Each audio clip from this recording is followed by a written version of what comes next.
A big jobs announcement is bringing Governor Rick Scott here to the Bay Area this morning, and we are certainly excited to have him here with us to share a few details. Thank you so much for getting up early to be with us. Good morning. It's very nice to meet you. You get up earlier than I did today. Absolutely. 1:45, is that right? Close to it, close to it. You're bright-eyed here, so we're so excited that you're here with us. The jobs announcement is certainly something very exciting to talk about. We want to talk about that in a moment. But right now, though, we want to talk about your meeting on Monday with the president. You both discussed some pretty hot button issues, one of which is trying to get some relief for Floridians on the flood insurance hikes. You want the president to take executive action here. What was his response to that? So I have three issues that impact our citizens. The first is these flood insurance rates. He signed a bill that's causing our rates to go up. They should have done a survey first. He can wait and have the survey done. We're a 4-to-1 donor state. We paid in $16 billion, our homeowners have, since flood insurance started, and received back $4 billion. How can our rates be going up? So they should have done a survey first. So I asked the president to do, and he said he's going to use his pen this year. Use your pen and stop these rate increases until after the survey. It makes all the sense in the world. Now, the president, though, has said that he can't unilaterally do this. He doesn't have the authority to do it.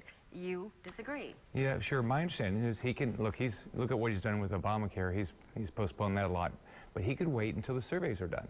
That's the logical way of doing this. Wait till they do the surveys. It'll take a little while to get those done. Because, look, our citizens are, they can't sell their house. They're having a hard time making the payments on their flood insurance. It's not fair to our citizens, especially right here. This part of Florida is getting hit the most. We also want to talk about health care as well. Sure. You talked about the cuts to Medicare, Medicare Advantage, and the effects that the Health Care Act is having on our seniors here. You want the president, again, to act. He's delayed other parts of the health care law. You want him to also delay these cuts. Look, I travel the state and I talk to seniors, and here's what they're saying. I can't get a doctor.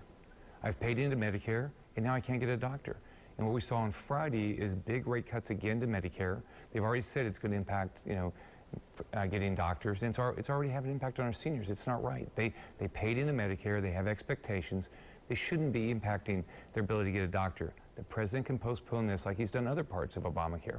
What was his reaction? Something he's going to work on? And he said, there's doctors will have to take Medicare in Florida. No, they don't. I travel the state, and they're opting out.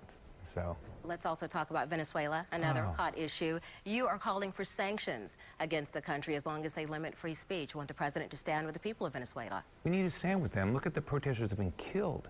They've been arrested. There's no freedom of speech. It's exactly the same thing that used to happen in Cuba.